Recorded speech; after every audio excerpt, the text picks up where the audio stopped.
성막에 대해서 살펴보고 있습니다. 성막을 만들게 하신 하나님의 뜻은 성막을 통하여서 하나님이 이스라엘과 함께 하심을 이스라엘이 보면서 깨닫고 하나님이 우리와 함께 하시는구나 생각하는 것, 그것이 이 성막을 만드신 하나님의 마음인 것을 봅니다.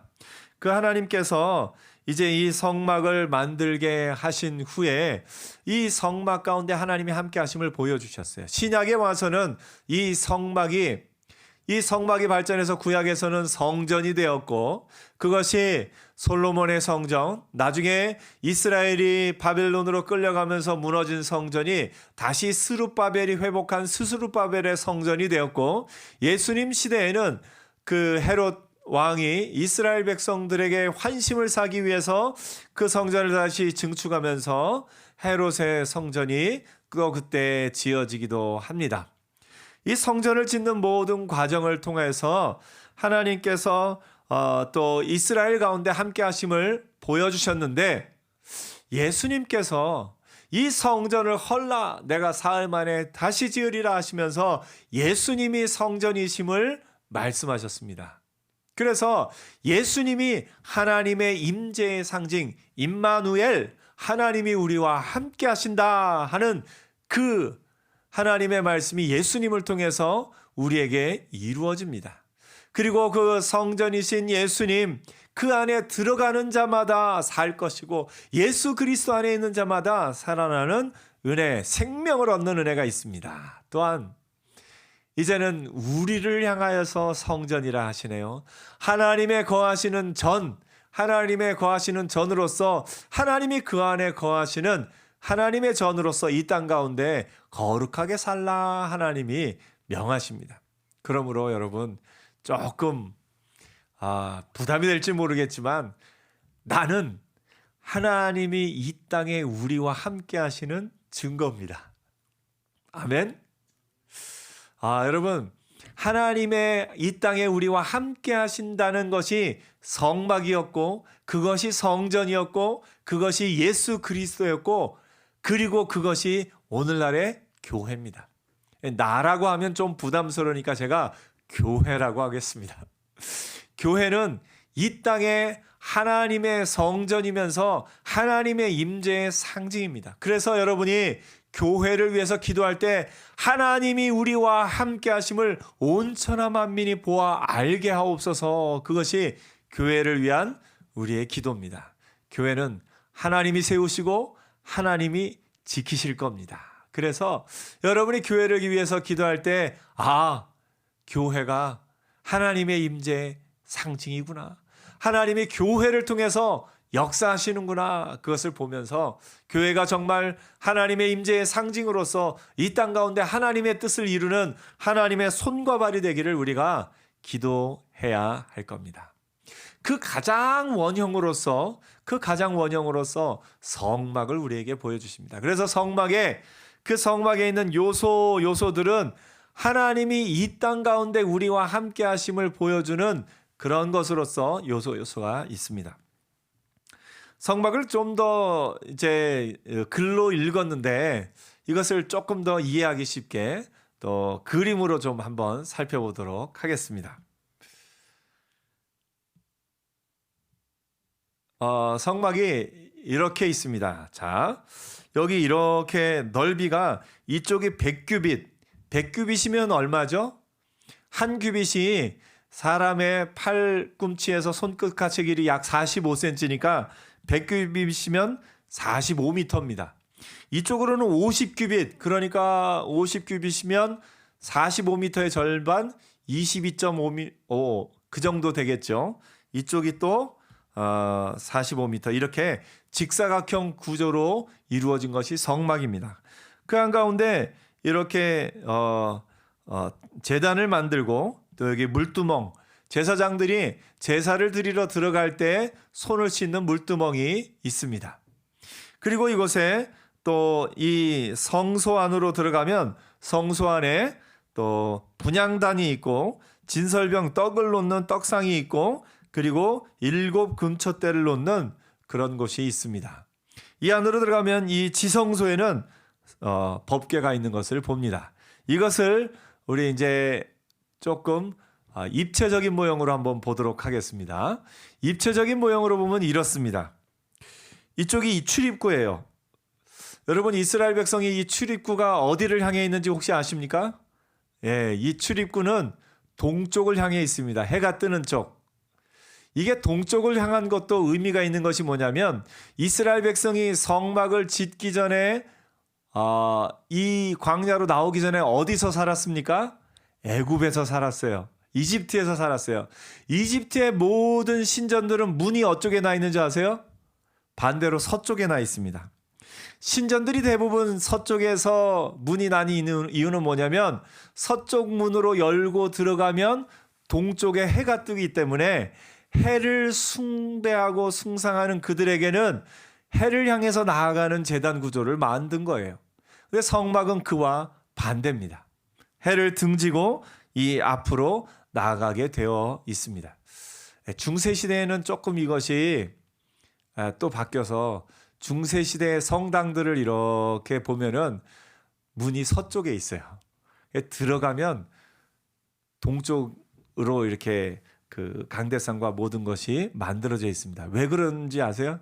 그거는 스테인글라스를 해놓는데 동쪽에서 해가 비쳐야 스테인글라스가 좀 예뻐서 그래서 미적인 기준으로 또 성당들은 또 그런 모양으로 만들기도 합니다.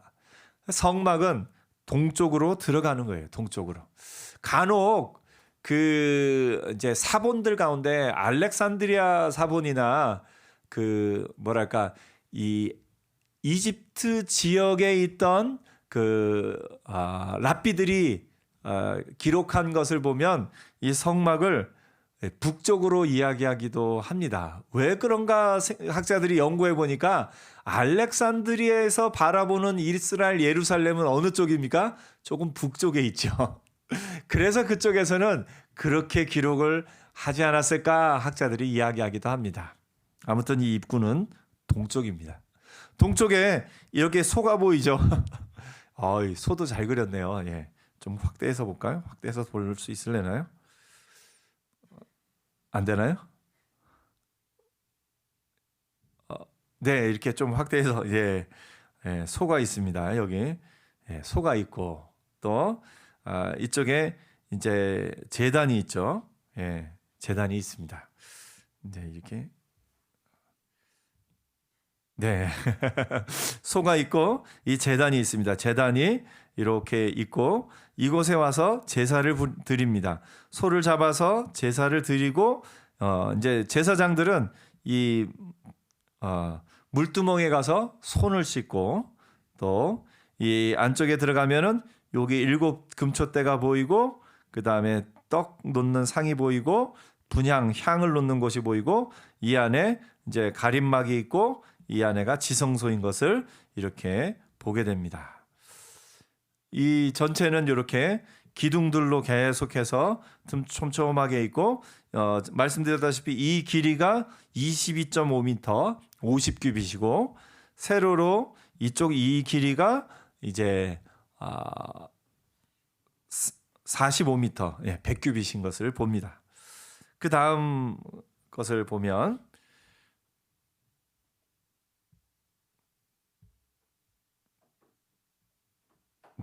이게 아이패드로 이렇게 하기가 쉽죠. 그 다음 거를 보도록 하겠습니다. 고대의 제단들은 대부분 이런 모양으로 이렇게 만들어졌다고 그러네요. 다양한 모양들이 여기에 있습니다. 아무래도 이제 확대는 쉽지 않을 것 같고요. 이 화면 그대로 보시면 성경에 하나님이 성막 만들라 하신 것 이외에 다른 곳에서 너희가 제단을 쌓을 때 계단을 만들지 말아라 이런 말씀이 또 있어요. 왜냐하면 계단을 밟고 이렇게 올라갈 때 너의 하체가 보여서 그것이 불경하게 될 것이 우려된다. 그렇기 때문에 아마 이렇게 올라가는 계단이 없는 그런 곳으로 이렇게 만들기도 했다라고 이야기하기도 합니다.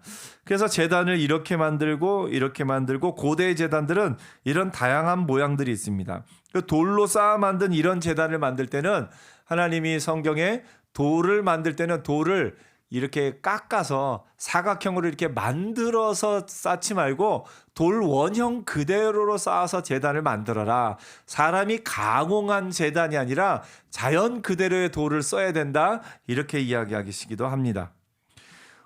이 번제단 중에 오늘 본문에 나온 번제단은 이렇게 생겼어요. 이동이 가능하도록 이 고리를 만들어서 이렇게 제사장들이 어깨에 맬 수 있도록 이런 번제단이 오늘 본문에 나온 번제단인 것을 보게 됩니다. 이런 식으로 이제 번제단이 나오죠. 그래서 여기다가 어깨에다 메고서 1명, 2명, 3명, 4명이서 이렇게 합니다. 조금 힘이 약한 사람들일 경우는 2명 그렇게 하기도 했겠죠. 기본적으로는 이렇게 4곳에서 들고서 이동할 수 있게끔 그렇게 제단을 만들었습니다. 제단을 비롯한 그 안쪽에 있는 기구는 뭐가 있냐면 제단이 있고 여기 물두멍이 있죠. 여기는 제사장들이 제사를 드리러 갈 때 손을 씻는 것이고요. 이거는 분향단입니다. 분향단에는 향을 오늘 본문 말씀의 마지막 절에 나오는 그대로 향을 피워 향이 계속해서 있게 하라는 말씀이 있고요. 이것은 떡을 넣는 진설병 그 상이 이렇게 또 있고 그다음에 7 금초대 요 가운데를 중심으로 하나씩 3개가 나왔으니까 3개 해서 7개가 있고 이것이 이제 성소 안에 들어가 있는 겁니다. 보통 의미는 뭘로 하냐면 이 제단에서 제사를 드림으로써 우리의 죄가 깨끗하게 된다라는 의미로 많이 해석을 하고요. 물두멍에서 손을 씻는 건 이제 회개를 의미한다 이렇게 합니다. 우리가 이미 구원을 받았지만 또 늘 회개하는 그것이 이 제사장들도 제사를 위해서 다 준비가 되었지만 성소 안에 들어갈 때는 특별히 여기에 손을 씻고 들어간다 하는 의미를 회개에다가 담아서 이야기하기도 합니다. 여기서 향을 피우는 것은 성도들의 기도다 이렇게 이야기를 합니다. 성도들의 기도, 그 기도가 끊이지 않고 올라가게 하라 이런 말씀으로 또 계시록 말씀과 함께 해석하기도 합니다. 이 떡에도 여러 가지 의미가 있지만 또 하나님의 은혜에 나눠주신 그 떡을 먹고 또 사는 것을 의미하기도 하고요. 이 7 금초대는 성령, 7영, 성령을 7영은 아니죠. 7 금초대는 이제 계시록에도 또 성령께서 이렇게 하시는 그런 부분으로 해석이 되고 성령의 조명 그것으로 많이 해석을 합니다. 이 법궤가 그리고 이 지성소 안에는 법궤가 이렇게 있고 법궤 위에는 그룹 날개들 이렇게 있는 것을 보게 됩니다. 예. 다시 우리가 돌아와 보면은요. 이렇게 법궤와 성막을 지으신 하나님의 뜻은 하나님이 이 성막을 통해서 함께 하신다라는 걸 이스라엘 백성으로 하여금 알게 하셨고 나중에 이 성막이 뭐가 된다고요? 성전이 되고 이 성전이 곧 누구라고요? 예수님이시고 그 예수님 이후에 누가 성전이라고요? 교회가 예수 그리스도의 몸으로서의 교회가 성령이 거하시는 거룩한 전 성전이 되는 겁니다. 그래서 예수님이 우리 안에 계시고 우리가 예수님 안에 있고 그 하나님의 임재가 예수님을 통해서 이 땅에 하나님이 우리와 함께 하심을 보여주셨고 그 하나님의 임재가 이제는 교회를 통하여서 이 땅 가운데 하나님이 함께 하심을 보여주신다라는 것을 우리가 보게 됩니다. 제단에 이제 제사를 드리는 것에 대해서는 제사에 대해서는 기본적으로 속죄의 의미를 우리가 볼 수 있습니다. 출애굽기 20장 24절에 하나님이 이렇게 말씀하십니다. 내게 토단을 쌓고 그 위에 내 양과 소로 내 번제와 호목제를 드리라. 내가 내 이름을 기념하게 하는 모든 곳에서 내게 임하여 복을 주리라. 제단을 쌓고 제사를 드리는 곳에서 복을 주리라 하나님이 약속을 하십니다. 그 다음에 레위기 앞부분에서 하나님이 말씀하신 것은 뭐냐면 모세에게 말씀하여 이르시되 이스라엘 자손에게 말하여 이르라 너희 중에 누구든지 여호와께 제물을 드리려거든 가축 중에서 소나 양으로 드릴지니라.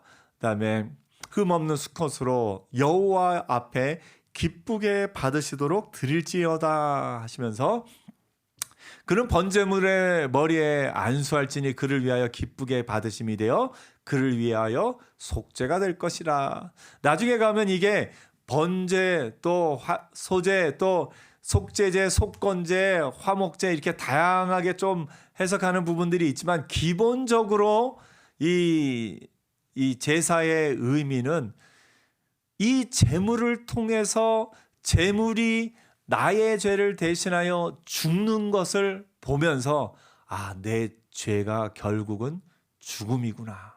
나 대신 이 제물이 죽는구나. 내가 죄가 없이 살아야 되겠구나. 하나님의 백성으로서 하나님 앞에서 이 죄를 사함받는 자로 살아야 되는구나 하는 것을 계속해서 생각나게 하는 그런 의미를 이 번제가 담고 있습니다. 죄를 속하기 위한 것이 번제의 어떤 기본적인 의미고 죄를 속함 그 제물로 말미암아 죄를 깨끗하게 하였을 때 하나님이 복을 주신다라는 것을 기본적으로 우리가 알고 있으면 좋겠습니다. 출애굽기에 그 피를 네 손가락으로 제단 뿔들에 바르고 그 피 전부를 제단 밑에 쏟을지며 이 제단에서 중요한 것은 그 네 개의 귀퉁이에 뿔을 만들고 그 위에 노스로 입힌 그곳입니다. 그곳에 피를 바름으로써 죄가 깨끗하여졌다라는 상징이 됩니다. 나중에 이스라엘의 전통 가운데는 뭐가 있냐면 그 제단 뿔을 잡는 자는 제단 뿔을 잡은 상태에서 죽이지 않는 그런 내용들이 성경에 나옵니다. 열왕기상에도 보면 솔로몬이 왕이 될 때에 솔로몬을 대적했던 사람들 가운데 아도니아도 솔로몬을 두려워하여 일어나 가서 제단 뿔을 잡으니 이렇게 얘기합니다. 어떤 사람이 솔로몬에게 말하여 이르되 아도니아가 솔로몬 왕을 두려워하여 지금 제단 뿔을 잡고 말하기를 솔로몬 왕이 오늘 칼로 자기 종을 죽이지 않겠다고 내게 맹세하기를 원한다 하나이다. 나한테 죽이지 않겠다 약속하지 않으면 나 이거 계속 붙잡고 있겠습니다. 그런 의미로 하는 것을 봅니다. 그래서 이스라엘 백성 가운데는 이 제단을 통해서 죄사함을 받는다라는 그 어떤 의식의 개념이 이스라엘 가운데는 늘 있는 것을 봅니다. 우리에게는 이 제사가 필요 없는 것이 참 은혜지요. 우리에게는 제단 뿔 대신 예수님이 있습니다.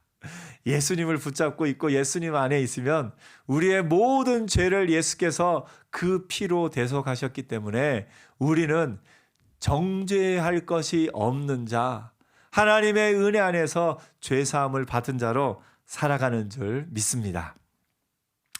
이스라엘 백성이 이처럼 계속해서 제사를 드리는 것 가운데는 죄를 사함을 받은 것, 그러므로 우리가 죄사함을 받았으니까 이제는 죄를 짓지 말자. 이것을 계속해서 되새기기를 원하는 하나님의 마음이 거기에 담겨 있었는데 그만 이스라엘 백성은 어떻게 변질되어 갔냐면 사람의 본성이 다 그렇듯이 제사만 드리면 끝나네. 제사만 드리면 다 용서되네. 그러니 제사 드릴 때만 가서 잘 제사 드리고 나머지는 우리 마음대로 살자. 이렇게 이스라엘 백성의 마음들이 하나님의 그 제사를 주신 하나님의 마음, 내가 너희를 벌하거나 너희를 죽이지 않을 터이니 너희가 제사를 드림으로 죄를 깨끗이 하고 내 앞에서 살아라 하신 그 하나님의 마음을 악용해서 제사만 드리고 이제 제사 드렸으니까 나는 내 마음대로 살 거야. 이것이 이스라엘 백성이 점점 갖게 되는 마음이었습니다. 어떻게 보면 이 고린도 교회에도 그런 마음들이 있었어요. 하나님 앞에서 예수로 말미암아 구원받은 우리가 우리 마음대로 살아도 된다. 이런 마음들이 혹 있는 것을 봅니다. 이 이스라엘 백성의 이 죄악을 하나님이 기뻐하지 않으셨어요.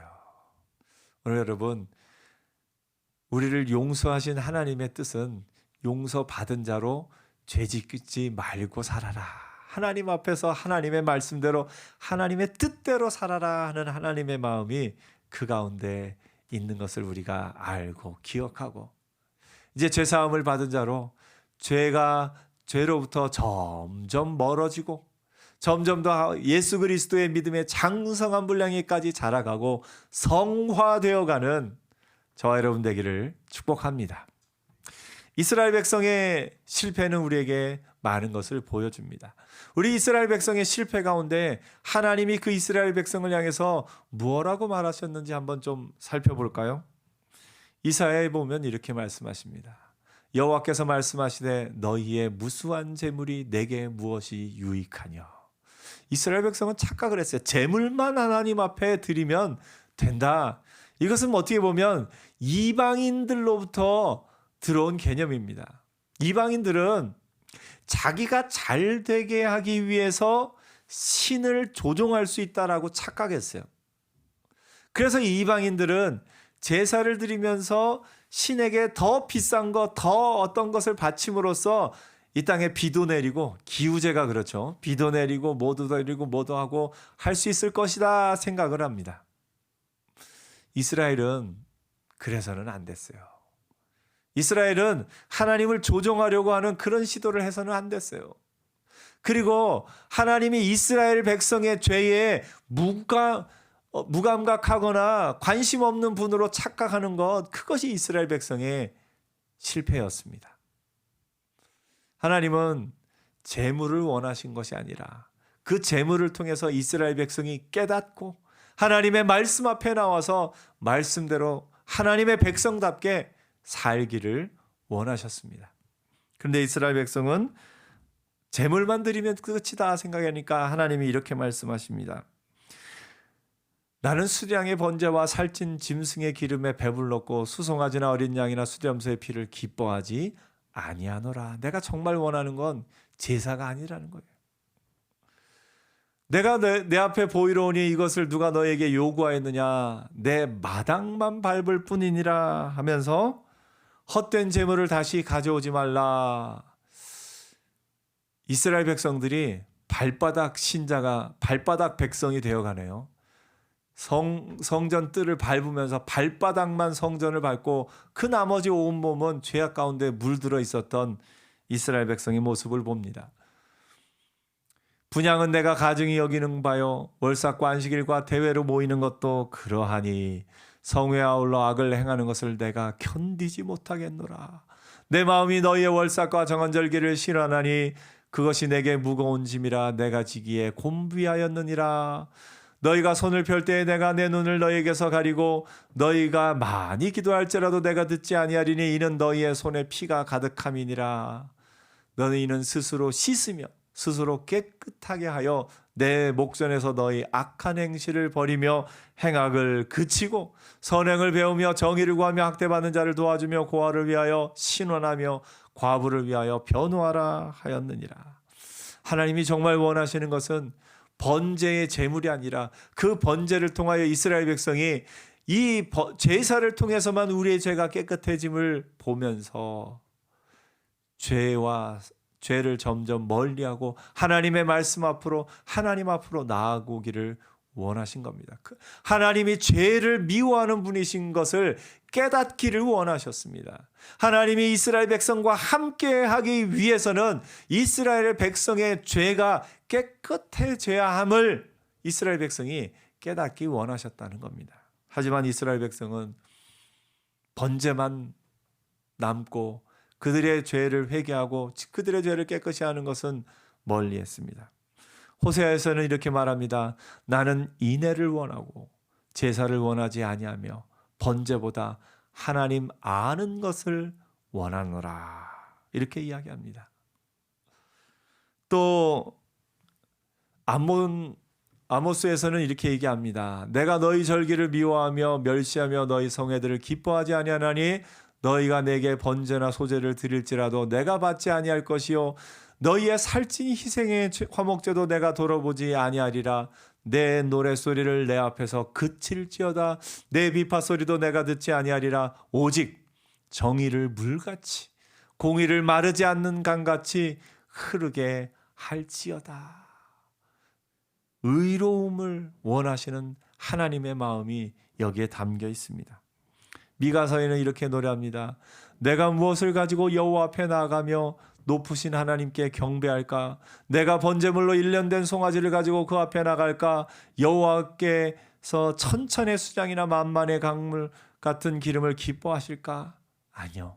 내 허물을 위하여 내 말을 맏아들을 내 영혼의 죄로 말미암아 내 몸에 열매를 드릴까? 아주 극단적인 생각까지 하죠. 그런데 성경이 또 말합니다. 사람아, 사람아, 주께서 선한 것이 무엇임을 내게 보이셨나니 여호와께서 내게 구하시는 것은 오직 정의를 행하며 인자를 사랑하며 겸손하게 내 하나님과 함께 행하는 것이 아니냐라고 이야기합니다. 시편에는 또 이렇게 합니다. 내 백성아 들을지어다. 내가 말하리라. 이스라엘아 내가 내게 증언하리라. 나는 곧 내 하나님이로다. 나는 내 재물 때문에 너를 책망하지는 아니하리니 내 번제가 항상 내 앞에 있음이로다. 번제를 잘 드린다. 그러나 그것은 중요한 게 아니다. 왜냐하면 삼림의 짐승들과 무산의 가축이 다 내 것이며 산의 모든 새들도 내가 아는 것이며 들의 짐승도 내 것이미로다 하면서 그것이 중요한 것이 아니라 내가 소서의 고기를 먹으며 염소의 피를 마시겠느냐? 그렇지 않다. 감사로 하나님께 제사를 드리며 내가 죽어야 마땅한데 나 대신 제물이 죽을 길을 열어주셔서 하나님 앞에 살게 하신 그 하나님 앞에 감사로 제사를 드리며 지존하신 이에게 내 서원을 갚으며 환난 날에 나를 부르라. 내가 너를 건지리니 내가 나를 영화롭게 하리로다. 여러분, 하나님을 영화롭게 하는 거는요, 내가 어떤 걸 잘해서, 내가 어떤 걸 열심히 해서가 아니라요, 환난 날에 하나님을 부르고 그 하나님을 부름으로 말미암아 하나님이 나를 건져주시면 그게 하나님께 영화롭게 되는 일이라고 하네요. 그러니까 하나님이 원하시는 건 뭡니까? 환난 날에 나를 부르라. 감사로 제사를 드리며 환난 날에 나를 부르라. 하나님이 그걸 원하시는 거예요. 시편 51편에는 또 이렇게 얘기합니다. 주께서는 제사를 기뻐하지 아니하시나니 그렇지 아니하면 내가 드렸을 것이라. 주는 번제를 기뻐하지 아니하시나이다. 하나님께 구하시는 제사는 상한 심령이라. 하나님이 상하고 통회하는 마음을 주께서 멸시하지 아니하시리라 라고 성경이 말하고 있습니다. 여러분, 번제를 드리라 명하신 하나님의 마음 이해하시겠습니까? 번제를 통하여서 나는 죄 때문에 하나님 앞에 나갈 수 없는데 이 번제를 드림으로 이 동물이 죽음으로 내 죄가 깨끗해져야 하나님 앞에 나갈 수 있구나. 이걸 깨닫는 거예요. 그래서 내가 하나님의 백성으로서는 그렇게 살아야 되는구나 하는 것을 깨닫는 것, 하나님이 그걸 원하시는 거예요. 공의를 행하고 정의를 행하고 그것이 안 될 때 주여 하고 통회하는 마음, 그걸 하나님이 원하시는 거예요. 하나님께 나아갈 수 있게 하신 그 하나님의 은혜를 감사하며 하나님 앞에 나가지 못하는 자신의 죄악을 통회하는 마음을 하나님이 원하시는 겁니다. 오늘 우리의 삶에도 마찬가지입니다.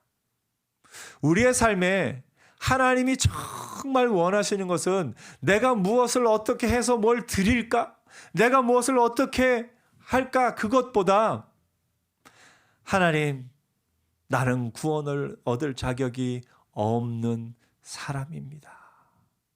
이런 나를 하나님 앞에 불러주시고 구원 얻을 길을 열어주시고 예수께서 내 죄를 대신하여 십자가에 죽으심으로 말미암아 내가 죄 없는 자로 의인으로 하나님 앞에 나올 수 있게 하시니 그것이 너무나 감사합니다 하면서 통회하는 마음으로, 감사하는 마음으로 하나님 앞에 나오는 것을 하나님 기뻐하신다라고 이야기하고 있는 겁니다. 오늘 여러분 하나님 앞에 말씀 앞에 이 번제단을 만들라 하신 그 하나님의 마음을 우리가 이해하고 그 번제단의 제물이 예수께서 번제단에 드려지는 제물이 되심으로 말미암아 우리의 죄가 그 번제단에서 깨끗게 되었고 그로 말미암아 하나님 앞에 나올 수 있게 되었음을 기억하는 저와 여러분 되기를 축복합니다. 우리가 할 일은 뭐냐면 통회하는 마음과 감사하는 마음입니다. 나는 내 능력으로는 나을 수 없습니다. 주여 나를 용서하옵소서. 통회하는 마음과 회개하는 마음과 또 그 통회하는 마음을 갖고 나왔을 때 나를 여전히 받아주시는 예수 그리스도로 말미암아 나를 받아주시는 그 하나님 앞에서 감사하는 마음으로 사는 겁니다. 그럴 때 하나님이 여러분을 구원하여 주시고 구원하여 주시는 그것을 통해서 그것이 하나님을 영화롭게 하는 일이 되는 줄 믿습니다. 오늘 우리가 번제단 앞에 선 이스라엘 백성 그것을 기억하면서 예배에 나올 때마다 번제단을 한번 또 기억했으면 좋겠어요. 그 동물이 소와 양이 죄를 대신해서 죽었던 것처럼 예수께서 나의 죄를 대신하여 죽으셨고 그로 말미암아 내가 하나님 앞에 나오게 되었노라고. 하나님이 정말 나에게 원하시는 것은 그 길밖에 내가 하나님 앞에 나아갈 길이 없음을 기억하면서 내가 하나님 앞에 나아갈 길이 열렸음을 감사하면서 사는 것, 그것이 하나님이 우리에게 원하시는 삶인 줄 믿습니다. 오늘 우리의 삶 가운데 주의 제단 앞에서 예수로 말미암아 깨끗함을 입은 우리들 이번 한 주간 사는 동안에도 그 제단을 만들라 하신 하나님의 뜻, 이 땅에 예수 그리스도를 제물로 보내신 하나님의 마음을 우리가 온전히 이해하고 하나님 말씀 앞에서 말씀대로 감사하며 통회하는 마음으로 감사하며 사는 복된 한 주간 되기를 축복합니다. 기도하겠습니다.